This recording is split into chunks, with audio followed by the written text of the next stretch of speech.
নমস্কার, আপনারা দেখছেন দ্য ইন্ডিয়ান ইনফরমেটিভ চ্যানেল। শুরু করছি আজকের একটা নতুন ভিডিও নিয়ে। ইতিমধ্যে এবছর এবং ফেব্রুয়ারি মাসে আপনারা জানেন যে অ্যারো ইন্ডিয়া 2025 অলরেডি শুরু হয়ে গেছে এবং সেখানে বিভিন্ন দেশ তাদের গুরুত্বপূর্ণ যে সমরাস্ত্র সেগুলোকে ডিসপ্লে করেছে, কিন্তু এই সবের মধ্যে সব থেকে গুরুত্বপূর্ণ ভূমিকা নিয়েছে এবার অ্যারো ইন্ডিয়া, সেটি হচ্ছে রাশিয়া। আর এই রাশিয়া কিন্তু ভারতের কাছে একটা বড় রকমের প্রস্তাব নিয়ে এসছে। তো এটি কি জানার জন্য ভিডিওটি শেষ পর্যন্ত দেখুন। ভিডিওটি যদি ভালো লাগে তাহলে অবশ্যই লাইক করবেন এবং আমাদের চ্যানেলটিকে সাবস্ক্রাইব করবেন।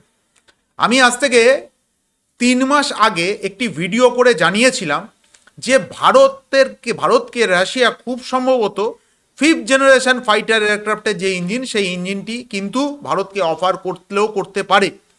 এবং সেই অনুযায়ী কিন্তু আজকে 3 মাস বাদে সেই কথাটাই কিন্তু কার্যত সত্য প্রমাণিত হতে চলেছে, যেটি হচ্ছে রাশিয়ার কর্তৃপক্ষ ভারতকে শুধু SU-57 বা SU-75 যুদ্ধের প্লেন তৈরি করার জন্য যে প্রস্তাব রোজোবরন এক্সপোর্ট তা দেয়নি। যেটা খুব গুরুত্বপূর্ণ বিষয় হতে চলেছে, রাশিয়ান কর্তৃপক্ষ ভারতকে অলরেডি 5th জেনারেশন ফাইটার এয়ারক্রাফটের যে টেকনোলজি, সেই টেকনোলজি ট্রান্সফার করবে বলে তারা কিন্তু ভারতের কাছে প্রস্তাব দিয়েছে। এবং শুধু এটা মৌখিক প্রস্তাব নয়, এটি লিখিত আকারে প্রস্তাব দিয়েছে রাশিয়ান কর্তৃপক্ষ রোজোবরন এক্সপোর্ট।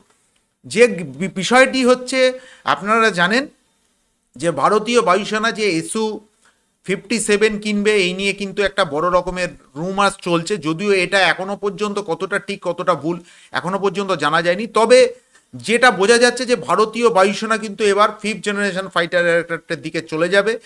এখন 114খানা যুদ্ধের প্লেন কিনবে কিনা বা ফেজ ওয়াইজ ম্যানারে কিনবে, যে কিছু 4.5 জেনারেশন যুদ্ধের প্লেন কিনবে, কিছু 5th জেনারেশন যুদ্ধের প্লেন কিনবে, সেটা আগামী ভবিষ্যতেই আমরা জানতে পারবো।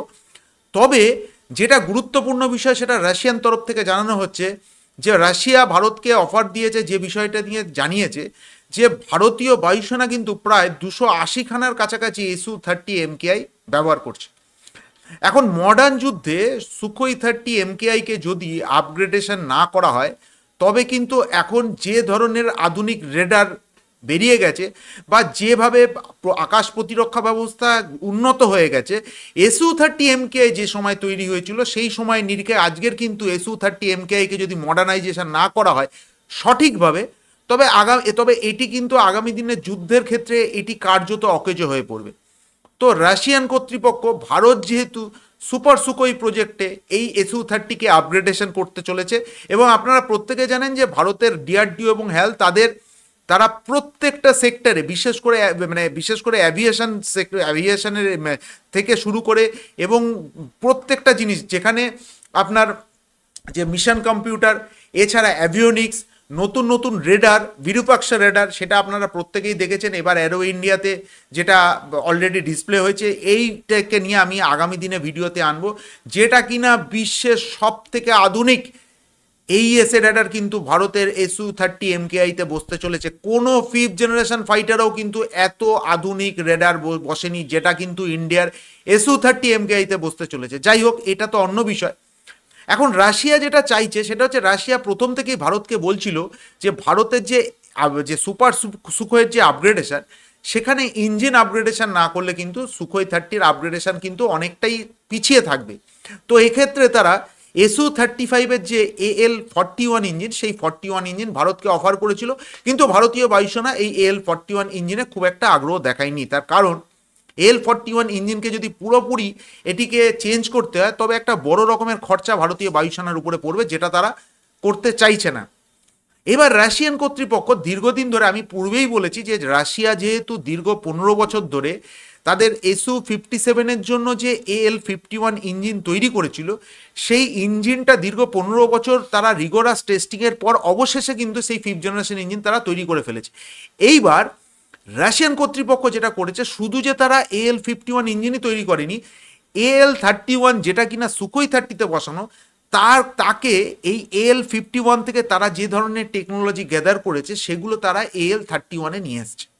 কার্যত SU-30 MKI এর যে ইঞ্জিনটি, সেটি রাশিয়া বলছে এটি 5th জেনারেশন ইঞ্জিন হতে চলেছে। তার কারণ হচ্ছে এটা AL-51 থেকে বড় করানো হয়েছে এই ইঞ্জিনটি। এখন নতুন ইঞ্জিনে যে শুধু এর থ্রাস্ট বেড়েছে তা কিন্তু নয়, এর ড্রাই থ্রাস্টও যেরকম বেড়েছে, এর আফটার বার্নার থ্রাস্ট বেড়েছে, কিন্তু যেটা খুব সিগনিফিক্যান্ট হয়েছে সেটা হচ্ছে এই ইঞ্জিনের ওজন বহু অংশেই কিন্তু রাশিয়া কমিয়ে দিয়েছে।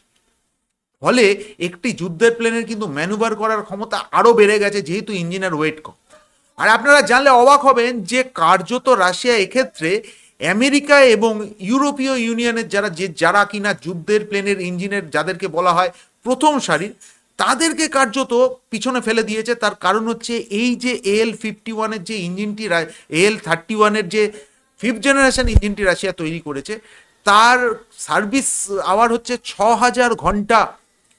রাশিয়ান কর্তৃপক্ষ জোর দিয়ে দাবি করছে যে এই 6000 ঘন্টার আগে এই ইঞ্জিনের ওভারঅল হবে না, এবং তারা সেটাকে বিভিন্ন রকম পরীক্ষাগারে ভারতীয় বায়ুসেনার কাছে, ভারতীয় বায়ুসেনার যারা অফিসার, হ্যালের যারা অফিসার, তাদের কাছে তারা এই ডেমো দেখাতে চলেছে যে 6000 ঘন্টার আগে এই যুদ্ধের প্লেনের ইঞ্জিনের কোনো ওভারঅলিং করার দরকার পড়বে না।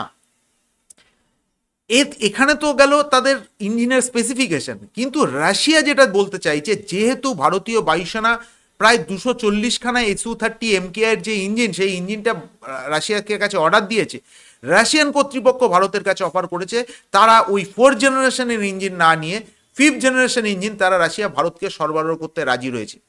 এখন রাশিয়া কেন এতটা ভারতের কাছে এতটা উদ্গ্রীব হয়ে উঠলো, কেন রাশিয়া ভারতকে এই ধরনের ইঞ্জিন দিতে চলেছে, তার কারণ আজ থেকে 10 বছর আগে রাশিয়া থেকে আমরা একটা সময় বলতে গেলে সব থেকে বেশি যুদ্ধের প্লেন বা যুদ্ধাস্ত্র আমরা কিনে থাকি, কিন্তু বিনিময়ে রাশিয়া কোনোদিন কিন্তু টেকনোলজি ট্রান্সফার ভারতকে করেনি।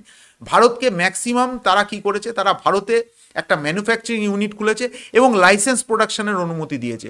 কিন্তু এক্ষেত্রে রাশিয়া কেন ভারতের কাছে এতটা অগ্রসর, এতটা অ্যাগ্রেসিভ ভূমিকা নিচ্ছে, এর পেছনে নিশ্চয়ই কোনো কারণ লুকিয়ে রয়েছে। তার কারণ রাশিয়া কিন্তু এমনি এমনি তাদের যে মানে গুরুমন্ত্র, সেই গুরুমন্ত্র ভারতকে এমনি এমনি কিন্তু দিচ্ছে না, তার পেছনে নিশ্চয়ই কোনো কারণ আছে।